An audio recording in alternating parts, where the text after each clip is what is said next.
오늘은 한때 로또라고 불리던 청약 당첨의 끝, 지금 현실로 드러난 무너지는 분양권 이야기, 그리고 627 부동산 대책 이후 서울과 수도권에서 속속 쏟아지고 있는 마이너스 프리미엄 이른바 마피 사례를 함께 살펴보려 합니다. 분양받기만 하면 2억, 3억은 그냥 먹고 들어간다. 적어도 627 대책 전에는 이런 말이 너무나 당연한 진리처럼 자리 잡았고 경쟁률 100대 1, 200대 1이 넘었다는 기사들이 쏟아졌습니다. 전세 끼고 사서 몇 년만 버티면 차익으로 몇천만 원을 벌 수 있다는 기대가 너무나 당연한 상식처럼 여겨졌죠. 그런데 지금 그 분양권이 한 사람의 인생을 송두리째 흔들어버리는 짐이 되었습니다. 특히 올해 6월 정부가 발표한 627 대책 이후 이 시장은 더 이상 예전의 시장이 아니게 됐습니다. 올해 봄부터 수도권 주요 커뮤니티에는 조용히 이런 매물 정보가 올라오기 시작했습니다. 금매 마피 7천만 원 문의 주세요. 분양가 밑으로 놓습니다. 6월까지 잔금 처리 안 되면 계약금 포기합니다. 그제야 사람들은 깨달았어요. 이제 무조건 오른다는 말이 허상이었구나. 가장 상징적인 사례는 송도였습니다. 인천 송도 럭스 오션 SK뷰. 당시 청약 경쟁률이 119대 1을 찍었어요. 오션뷰 특화단지, GTX 기대감, 송도의 미래. 모든 프리미엄이 약속됐던 곳입니다. 분양가는 34평 기준으로 8억 7,900만 원이었는데 지금은 마피 1억 5천까지 떨어진 매물이 속출합니다. 실제로 계약했던 사람들 중 일부는 입주 전부터 손절을 고민했다고 해요. 왜냐면 분양받은 순간부터 대출 이자의 관리비에 입주 물량 쏟아지면 가격이 더 떨어질 거라는 불안이 눈덩이처럼 커졌거든요. 서울도 예외가 아니었습니다. 동대문구 신설동역 자이른에 트리플 역세권 브랜드 아파트 분양가 18평 기준으로 8억 6,500만 원에 달했죠. 분양가가 높다는 말들이 있었지만 이런 입지면 절대 안 떨어진다고들 했습니다. 그런데 입주가 시작되자 마피 1억 4천짜리 매물이 시장에 나오기 시작했어요. 분양가보다 1억 이상 싼데도 사겠다는 사람이 없었습니다. 실거주자들조차 이자 부담과 금리 걱정에 쉽게 결정을 못 내립니다. 수도권으로 가보겠습니다. 파주 탄현면 이편한 세상 헤이리. 이곳은 총 1,700가구 규모의 브랜드 대단지 아파트였지만 분양 당시부터 미달이 속출했습니다. 그 미분양 물량이 잔금 시기가 다가오자 하나둘 금매라는 이름으로 시장에 나왔습니다. 분양가 4억 550만 원, 지금 마피 6,500만 원 매물이 그냥 걸려 있습니다. 그리고 아무도 관심을 주지 않습니다. 왜냐하면 지금은 분양권을 사서 올라갈 거라는 기대보다 이걸 샀다간 평생 대출에 허덕일 것 같다는 공포가 더 큽니다. 사람들은 종종 이렇게 말합니다. 마피라니 기회 아니야? 싸게 사서 몇 년 버티면 다시 오를 텐데. 그럴 수도 있습니다. 그런데 그 몇 년 동안 매달 나가는 이자는 이제 예전 금리가 아닙니다.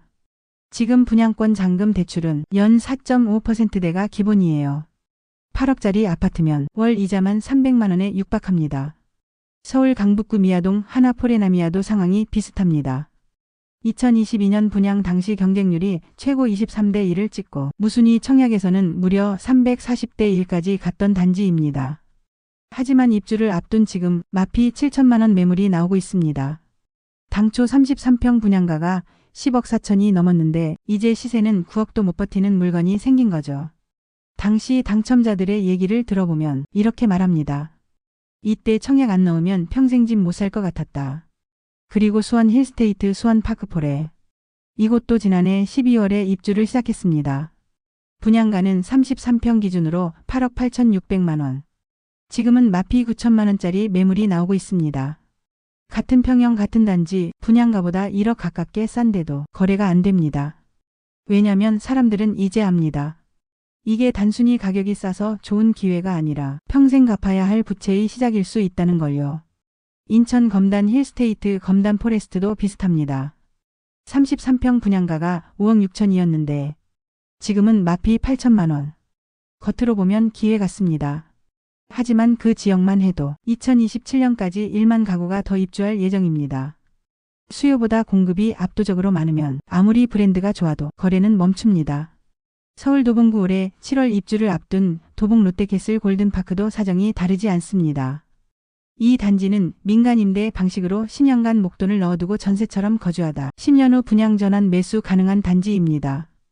분양 당시에는 방학역 역세권에다 브랜드 인지도까지 더해져 10년 살고 분양 전환하면 무조건 오른다는 기대가 컸습니다. 실제로 최고 경쟁률이 두 자릿수를 넘기며 흥행에 성공했죠. 당시 선호세대 기준 분양가는 8억 6,600만 원. 계약금에 중도금 대출까지 받으며 이건 기회라고 생각한 분들이 많았습니다. 그런데 입주가 다가오자 현실은 달랐습니다. 마피 매물이 속출하기 시작했고 지금은 마피 9,500만 원에 나온 매물도 거래가 안 되고 있습니다. 10년 뒤 우선 분양 전환가가 14억 원을 넘긴다고 하는데 금리도 높고 시장도 얼어붙은 지금 많은 이들이 이렇게 말합니다. 아니, 이 가격에 과연 누가 사줄까? 이제는 당첨이 더 이상 축복이 아니라 버티기 위한 고통의 시작이 되어버렸습니다. 이게 정말 기회일까? 아니면 시작도 하기 전에 빚에 짓눌리는 길일까? 한때는 당첨만으로 인생 역전이 가능하다고 믿었습니다. 지금은 당첨이 족쇄가 되어버린 사람들이 너무 많습니다. 627 대책으로 많은 분들이 쉽게 전세를 맞출 수 없게 되고 대출을 받게 되면 6개월 안에 실거주를 해야 하는 상황에 계약금을 포기하는 사례가 속출하고 있습니다. 어떤 분들은 이자만 1년 넘게 내면서 눈치만 보고 있습니다. 이제 아무도 무조건 오른다는 말을 믿지 않습니다. 지금도 부동산 카페에는 이런 글이 올라옵니다. 마피 1억 급매합니다. 누가 좀 사주세요. 그 댓글엔 답이 없습니다. 어쩌면 지금이야말로 이 시장이 보내는 마지막 경고일지 모릅니다. 사줬다고 무작정 들어가지 마라. 청약도 투자도 현실을 보고 판단해라. 누군가는 이 마피를 기회로 만들 수도 있겠죠. 하지만 누군가는 다시 10년을 빚에 갇힐 수도 있습니다. 그 판단은 결국 각자의 몫입니다. 이 영상이 도움이 되셨다면 좋아요와 구독 알림 설정 부탁드립니다. 그리고 여러분의 생각도 댓글로 남겨주세요. 우리는 모두 이 부동산이라는 긴 전장에서 조금씩 배우며 살아가고 있으니까요. 함께 고민해 주셔서 감사합니다.